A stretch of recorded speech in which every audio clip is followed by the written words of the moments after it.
begins Chapter 5, Theatrical Troubles. It had nearly been a week since Diamond Tiara and Silver Spoon's prank had gone wrong, and Nyx was back at school. It was recess, and, while the rest of her classmates were out enjoying a large game of hoofball, Nyx was by herself. She was sitting on the swing, moving, at most, 2 inches back and forth as she stared at the ground and tried her best to keep herself from crying. She did not want to be at school, and the first morning after she had been brought back from the Everfruit Forest, she had just wanted to stay at the library.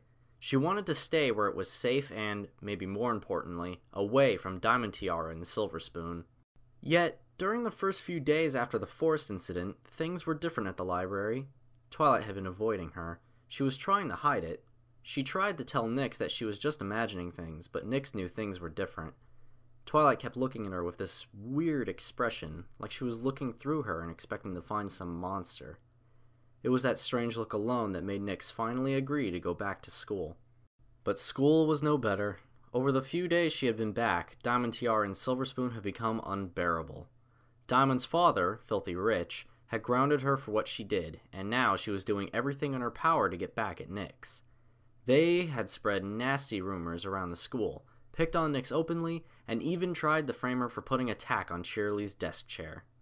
Thankfully, Cheerilee had seen through their ruse. Diamond Tiara and Silver Spoon were now missing recess, sitting at their desks as punishment for the tack. It gave Nyx her first peaceful recess in days, though it did little to raise her spirits. She still felt horrible. She had wanted to hurt Twilight sometime in the past. She didn't know when or why, but the fact remained, and she knew it was because of that fact that Twilight kept watching her with that strange, almost scared look in her eyes. How could she have ever wanted to hurt Twilight? She was such a nice pony. It was Twilight who had found her in the forest, had taken her in her home, and had been taking care of her. It was Twilight who helped her catch up in school and read her bedtime stories. How could she want to hurt some pony who was willing to do all that? Hey, Nyx. How you doing? Nyx jumped a little. She hadn't noticed that some pony had come up beside her and quickly looked up, fearing Diamond Tiara and Silver Spoon had been released from their no-recess punishment by Cheerilee.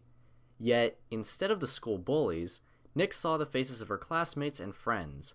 Apple Bloom and Twist were near the swing, with Scootaloo and Sweetie Belle just behind them. I'm okay.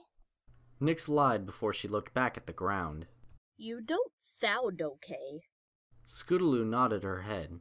Yeah, and you don't look that good either. Are you sick? 'Cause you look like you're about to throw up. Nyx winced at those words, flattening her ears against her head, and turned away. At the same time, Apple Bloom glared over her shoulder at Scootaloo. You're not helping. But I didn't mean... Scootaloo tried to protest, only to find Sweetie Belle pushing her away. Come on, let's just Apple Bloom and Twist talk to her. But I was just making a joke to make her laugh. I didn't mean...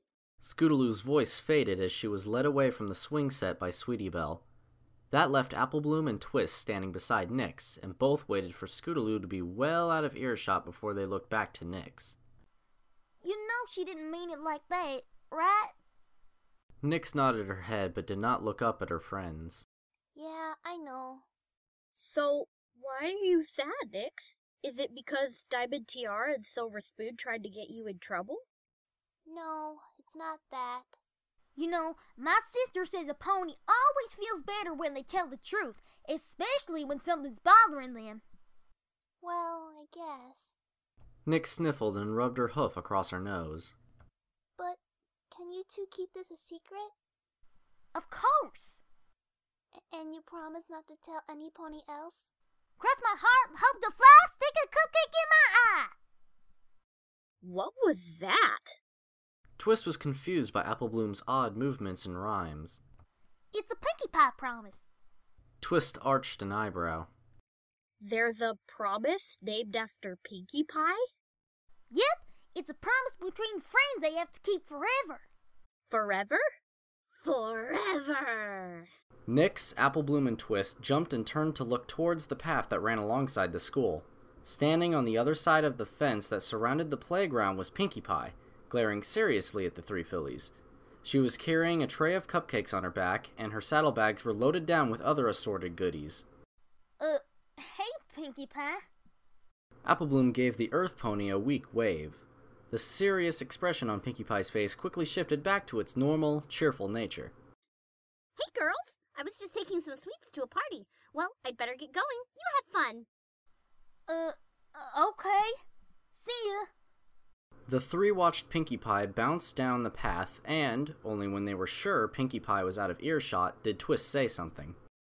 That was weird. It's Pinkie Pie being Pinkie Pie. That's just how she is. Still, you had to keep a Pinkie Pie promise, since breaking one makes you lose a friend's trust, and losing a friend's trust is the fastest way to lose a friend forever. Forever. The three fillies jumped again and turned once more to see Pinkie Pie. She was standing a long way down the path, almost out of sight of the school. At the moment, she was staring down the three fillies as if she was able to hear their conversation despite the distance. Her hardened gaze drifted between each one like she was peering into their very souls. Yet, just as quickly as she had spoken out, Pinkie Pie returned to her normal, perky nature, turning and bouncing around a bend in the path as she continued on her task of delivering food for a party. If it's okay with you, Apple Bloom, I think I'll just use a normal promise. Apple Bloom nodded and instead focused her attention back on Nyx. So, what did you want to tell us? Well, when I was in the forest, I remembered things, and in some of those memories, I wanted to hurt Twilight. Why would you want to hurt Twilight? I don't know! Nyx half blubbered, half shouted at the ground as tears formed in the corners of her eyes. But I wanted to. I really wanted to. But I don't know why. And I don't want to hurt Twilight because she's so nice. But... Whoa, easy, Nyx. Is that why you've been so sad? Because you thought you wanted to hurt Twilight? Nyx nodded, trying to dry her eyes. I'm not even sure when it happened or why, but I remember wanting to hurt her. We were both standing in some old castle ruins, and I was really tall, and when I spoke my voice was all strange, but I remember wanting to hurt her, and... Are you sure you weren't just dreaming? Dreaming? Nyx looked up at Apple Bloom. She sniffed, rubbed her nose, and adjusted her glasses, which had fallen down a little. Yeah, dreaming. I mean, Twilight said you were way out in the Everfree Forest. Maybe you got tired, passed out, and dreamed the whole thing up. You just didn't know because of how scared you were. I mean, you ain't exactly taller than Twilight, are you? Well, no. But even if it was just a dream, I still feel bad about it. Have you told Twilight about this? Yes. And did you apologize? Yes, I apologized, and she said it was all right. Well then, why are you worrying about it, you silly filly? Like you said, you don't really want to hurt Twilight, and it sounds like she's already forgiven you. As my big sister would say, it's all water under the bridge now. What does the bridge have to do with any of this? It's an expression. Twist cocked her head to one side. What does it mean? Well, it's kind of... Look, I don't know for sure, but I know it does mean something like once you've apologized for doing something and some pony's forgiven you, then it's okay to just forget about it. Oh, so since Twilight's forgiven Nyx for thinking she ever wanted to hurt her, they can both just forget about it and go back to being happy? Exactly! But I don't think Twilight has forgotten about it. She keeps looking at me funny, almost like she's scared of me. And what if it wasn't a dream? What if I wanted to hurt Twilight for real? What if I want to hurt her again? I don't want to hurt her! Okay, we're going in circles. Time to find an Apple family remedy. Apple Bloom stepped behind Nyx. Wait, what are you... Whoa! Nyx went wide-eyed as she sailed forward. Apple Bloom had put all of her apple bucking practice to use by turning and bucking the swing. The buck sent Nyx rocketing skyward, her purple mane flowing behind her as she clung tightly to the chains. The swing had reached its peak and begun swooping back when Nyx finally realized what had happened. Apple Bloom stepped out of the way before Nyx swung back. She joined Twist, and together, the pair couldn't help but laugh at Nyx's panicked face. Applebloom lifted a hoof to her mouth and shouted, Come on, go higher! Yeah, higher! Nyx gulped. She was already swinging higher than she ever had before, but Twist and Applebloom's cheers filled her head. Taking a deep breath, Nyx began to throw her weight into the swing, causing it to travel higher and higher. Eventually, she reached the point where the swing began to hang loose at the top of its arc, a few moments of freefall before the chain snapped taut again. Nyx swung back and forth a number of times before her courage ran out, and she let the swing slow down. When she did stop, she was smiling and laughing with Applebloom and Twist, who quickly moved up beside her. See? The Apple Family remedy works every time. What's the remedy? Swing on a swing? No, having fun. Nothing can get a pony feeling better like having a little fun. Now scooch over. It's my turn. Nyx gladly relinquished the swing, and once Applebloom was seated, she used her magic to give it a push. Soon, Applebloom was swinging high while Twist and Nyx cheered her on. Applebloom's laughter filled the air and drew Sweetie Belle and Scootaloo back over. The quintet of fillies would spend the rest of recess taking turns on the swing, challenging one another to go higher than they ever had before.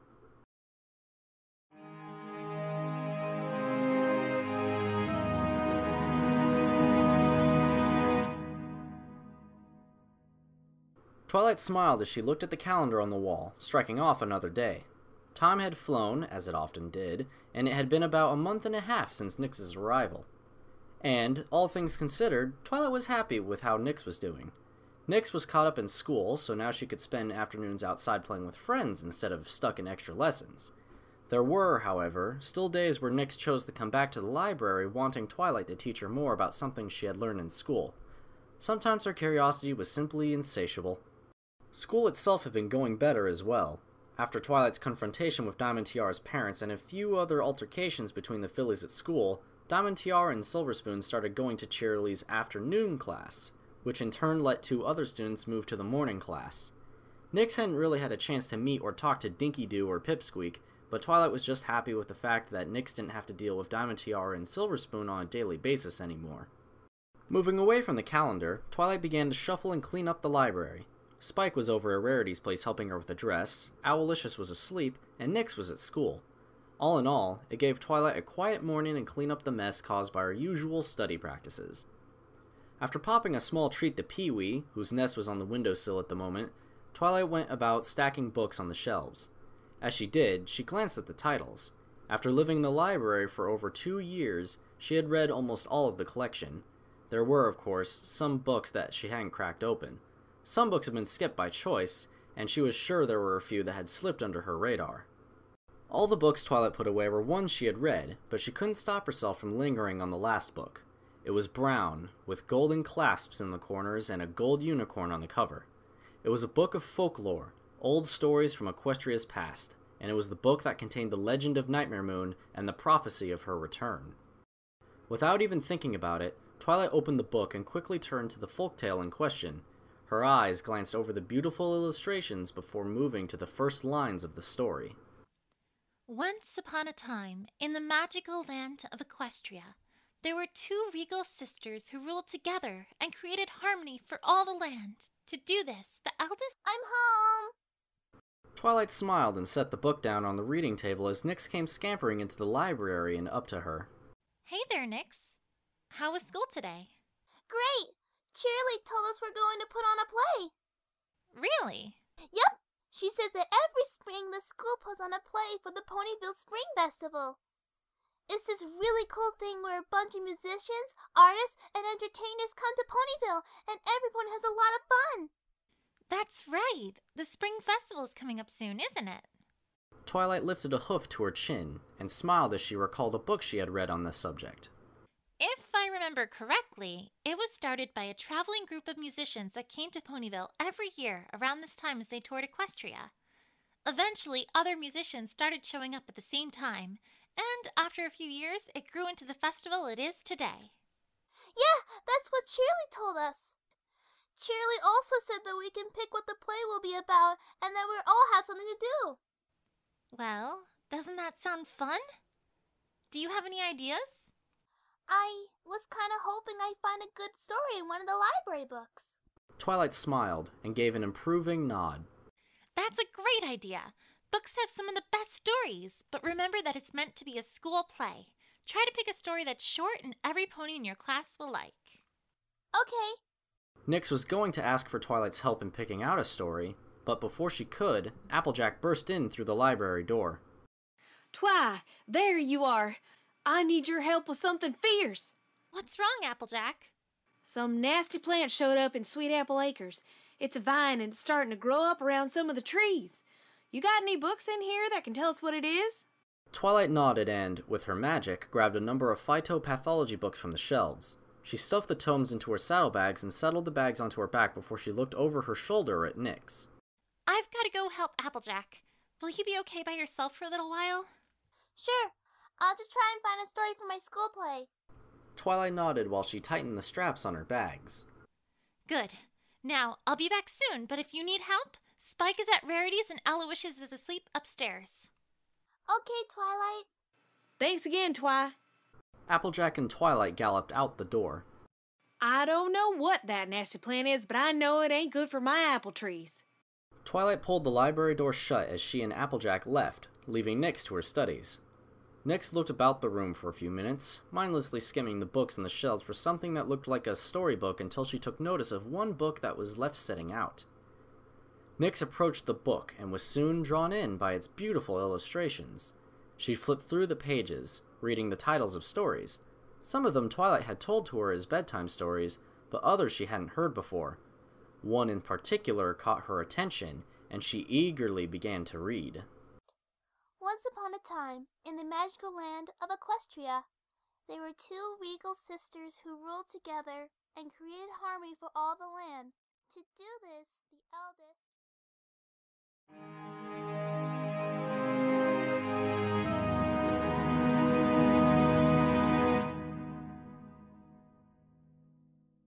So, do you know what the play is supposed to be about? Twilight and Rarity walked in the direction of the Ponyville Elementary School. The pair of unicorns had volunteered to help the students prepare the show, though all the actual work was going to be done by the fillies and colts. It was a chance for the students to find their cutie marks, after all.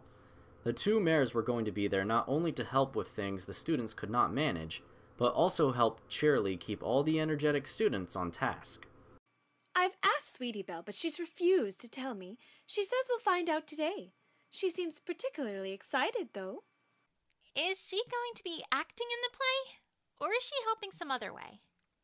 My sister wanted to help with the costumes, but, well, I may have mentioned in passing to Cheerilee that Sweetie Belle was the one that made the costumes for the Crusaders' appearance in that one talent show.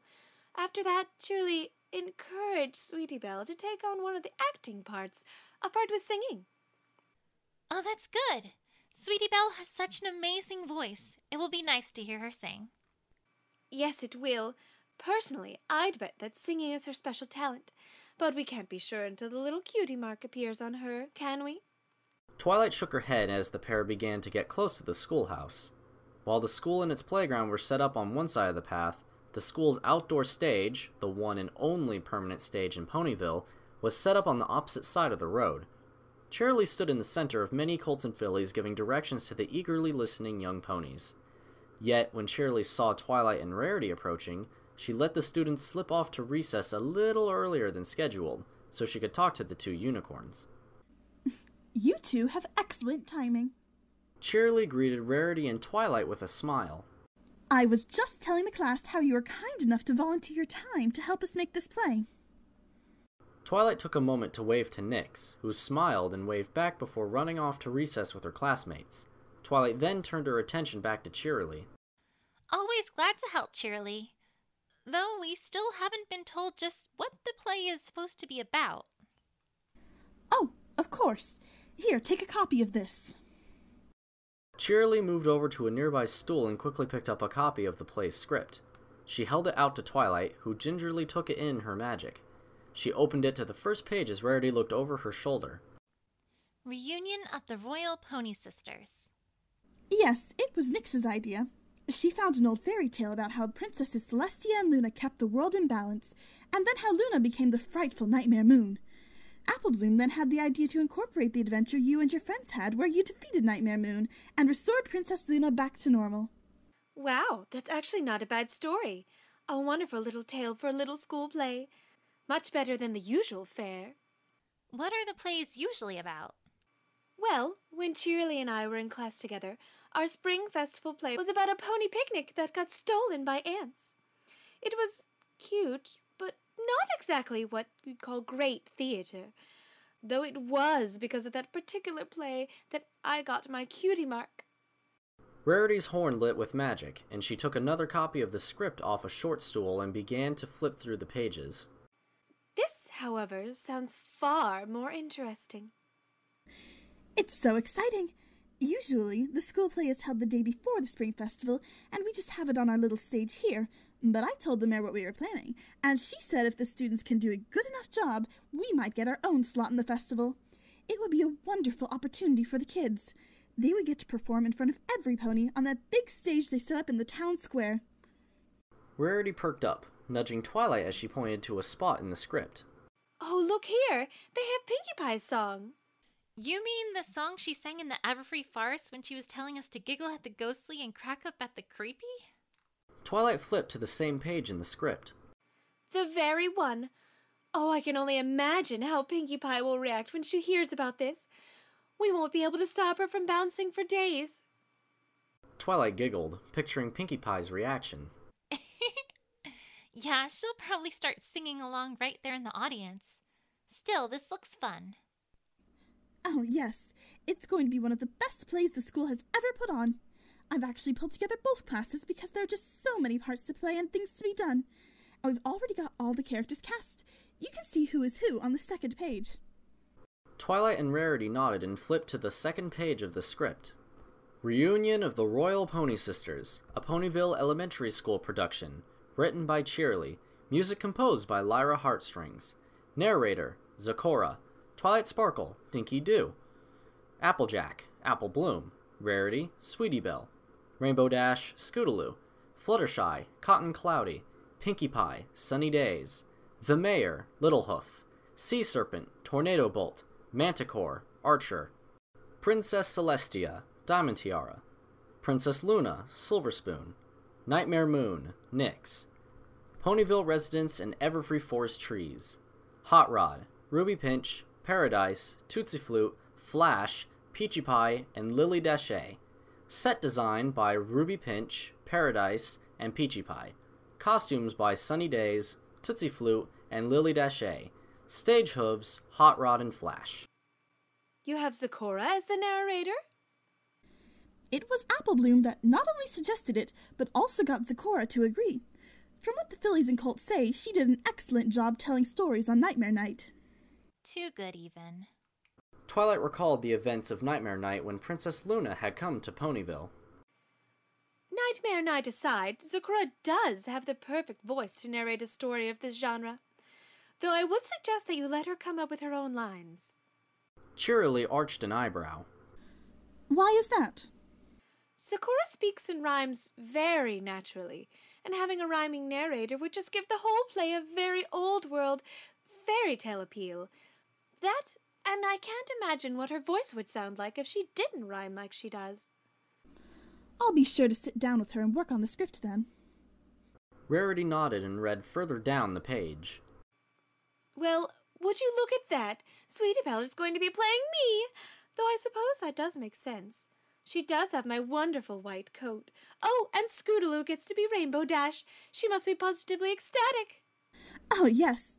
Scootaloo was practically begging for the chance to play Rainbow Dash the moment she realized she'd be a character. One could argue it's a role she was born to play.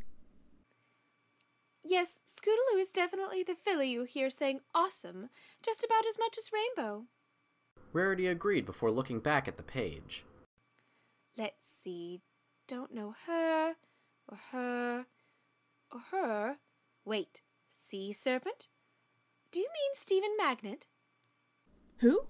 Stephen Magnet. That's the name of the sea serpent we met on our way to find the elements of harmony. Oh, I do hope you're portraying him well. Such a well-groomed and polite sea serpent shouldn't be regulated to a role of simply monster. Wouldn't you agree, Twilight? Twilight? Rarity and Cheerilee turned to look at Twilight, who was stiff as a statue and a few shades paler than normal. Twilight, dear, what's wrong? Rarity asked before taking notice of where Twilight's eyes were focused. Returning to her own copy of the script, Rarity read down a few more lines and then froze up as well. Is something wrong? Cheerilee was concerned as to why the two unicorns were acting so strangely. Oh, of course not. I was just curious about some of your casting. For example, what makes you feel Nyx will play a good Nightmare Moon? She's a sweetheart, and well, she's also very timid and sensitive. Nightmare Moon, on the other hoof, was, well... Cheerilee raised a hoof to her mouth and suppressed a chuckle. Yes, but isn't that the point of acting, Rarity? To be characters we usually aren't? Besides, it was Scootaloo that suggested it, and every pony in class agreed that Nyx would be the best Nightmare Moon, if only because she has a black coat. I asked Nyx if she was okay with that, and she didn't seem to mind at all. Well, I suppose that if Nyx agreed to the role... I think she'll be just fine. I'll admit it will be a little challenging for her. Nightmare Moon's character has a lot of lines. Not as much as, say, your character, Twilight, but still a significant amount. Nyx, however, is a smart filly, and I think she should be able to memorize everything she'll need to say. Of course, I'm sure she'll be a perfect Nightmare Moon. Don't you agree, Twilight? Rarity elbowed Twilight in the side, snapping her dazed friend back to reality. Oh, yes, of course. Perfect.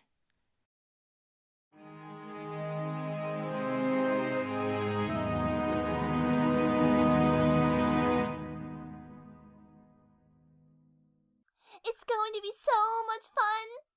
Nyx chirped as she bounced out of the kitchen with Twilight following a few steps behind. Over the course of dinner, Nyx had chattered almost constantly about the upcoming play. She had just come back from the dress rehearsal in her full Nightmare Moon regalia. Are you sure? You're going to be up on stage in front of a lot of ponies. It is kinda scary. Nyx's enthusiasm diminished as she turned to face Twilight. But every pony else is really excited about it, and are having a lot of fun. But what if you forget a line? Cheerilee promised she's going to be just off stage, so she can whisper our lines to us if we forget. But I've been studying my lines really hard. Nyx frowned a little, glancing off to the side. That and Diamond Tiara's been saying I'm not good enough to play Nightmare Moon. She's been saying that Cheerilee should get a rock since he would do a better job. But I'm going to show her. I'm going to do my best, and I'm not going to forget a single line. I'm going to be the best Nightmare Moon I can be! Twilight winced, cursing to herself quietly before sighing. I'm sorry, Nyx, but you can't be in the play. Nyx stood stunned for a moment, her brain having trouble processing what she had just heard. What? I said you can't be in the play. But why can't I be in the play? Did I do something bad? No, you just... I'm sorry, Nyx, but you just can't be in the play. Twilight frowned, feeling her heart clench in her chest. It had been a few weeks since she had found out Nyx was going to be Nightmare Moon in the play, and over those 2 weeks, Twilight had agonized over what to do. Did she let Nyx participate in the play, or make up an excuse to keep her at the library? Twilight had actually started leaning towards letting Nyx be in the play, considering how much fun she seemed to be having. 2 things, however, quickly changed Twilight's mind. The first was the announcement that Princess Celestia and Princess Luna were going to be attending the spring festival. Princess Celestia had attended the festival in the past, but the sisters were especially eager this year.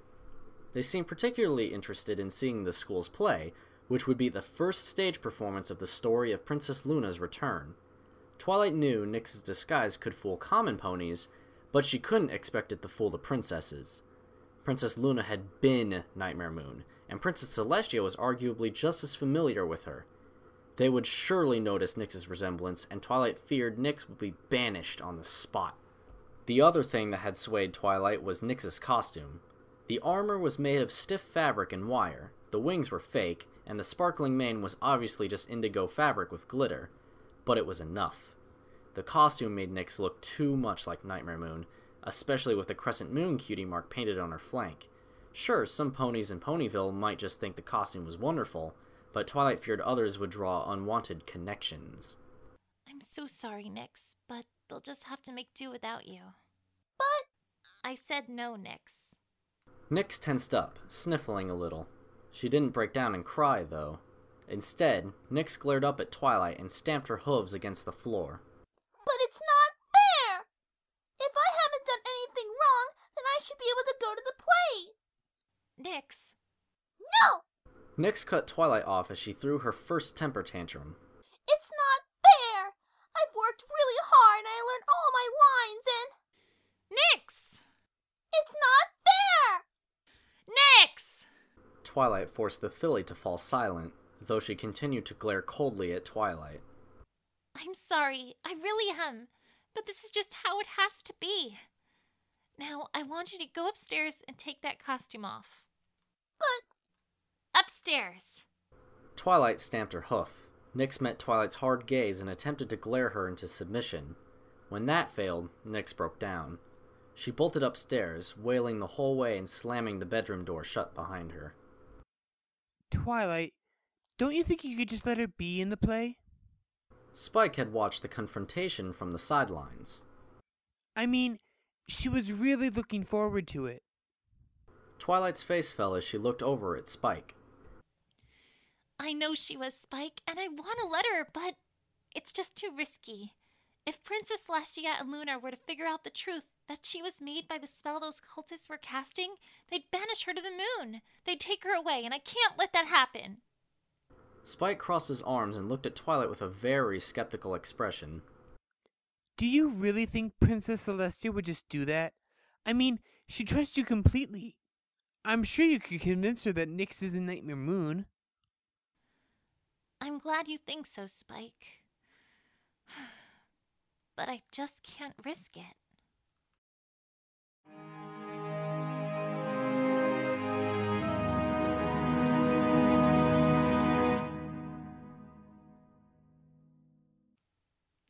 Now, Spike and I have to meet with the princesses this evening. Princess Celestia expects the both of us to be there to watch the evening performances with her and Princess Luna. Twilight was talking to Nyx, who was sitting on the floor nearby in her normal, everyday clothes instead of the costume she'd rather have been wearing. Owloysius will be keeping an eye on you, and I expect you to behave for him. Yes, ma'am. It was the first time Nyx had ever been angry like this, but Twilight knew it was for the best. I'm sorry, Nyx, and I'll make this up to you. Twilight turned to leave. Try not to think about it. Spike and I will be back soon. With that, Twilight stepped out the door and closed it tightly behind her. Owloysius then flew across the room and took the key from the door lock in his talons, and flew back to Twilight's writing desk where he landed with a flutter of his feathers. Nyx scampered to the window and peered outside. She watched Twilight leave, holding on to some small flicker of hope that Twilight would change her mind, come back, and say she would be in the play.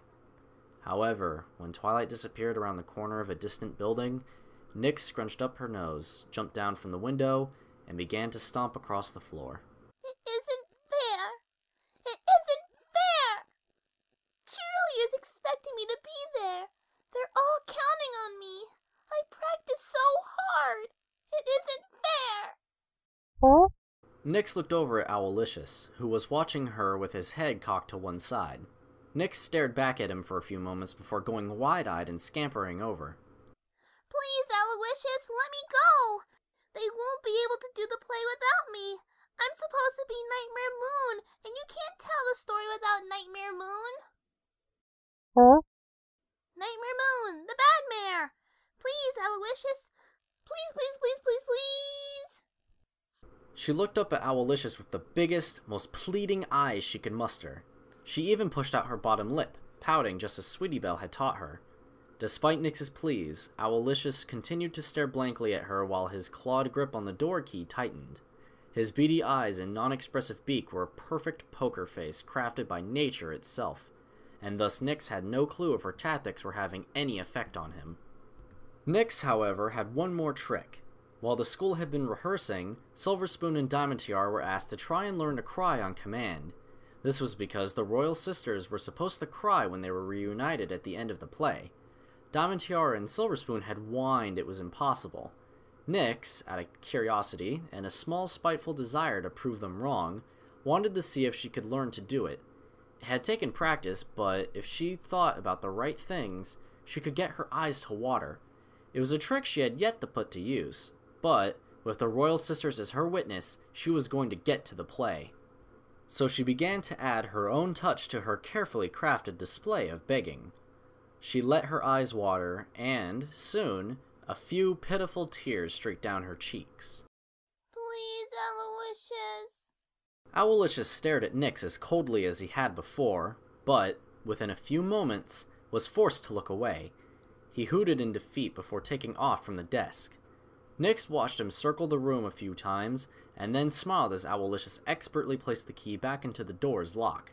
He made another pass, turned the key, and unlocked the door with a resounding click. Oh, thank you, Owloysius! Thank you, thank you, thank you! Nyx said with several bounces before running upstairs.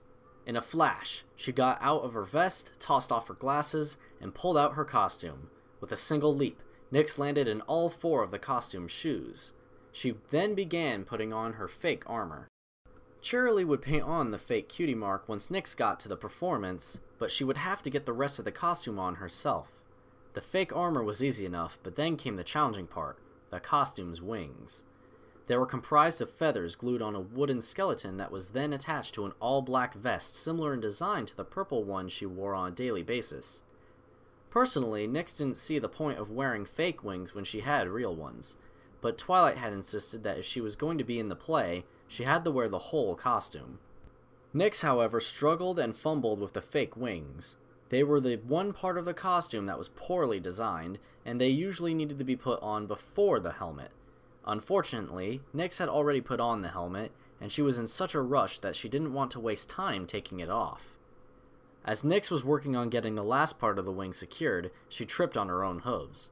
She stumbled and let out a panicked yelp as she fell to one side.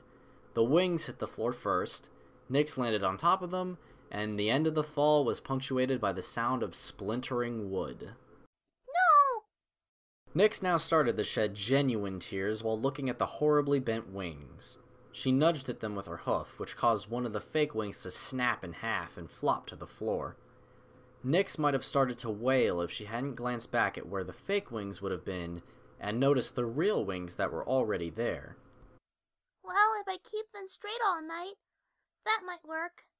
Nyx extended her wings vertically. She knew she was going to be in so much trouble with Twilight once she got home for sneaking out to the play and for going out with her real wings visible.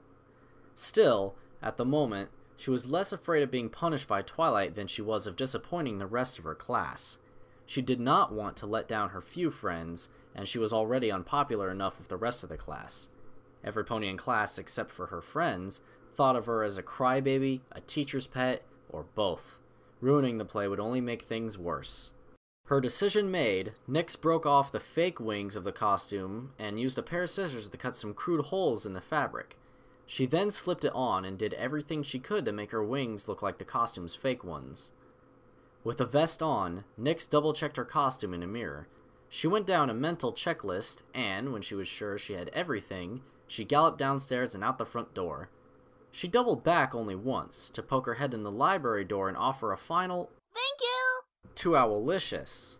Then, Nyx ran as fast as her little hooves could carry her towards the center of Ponyville.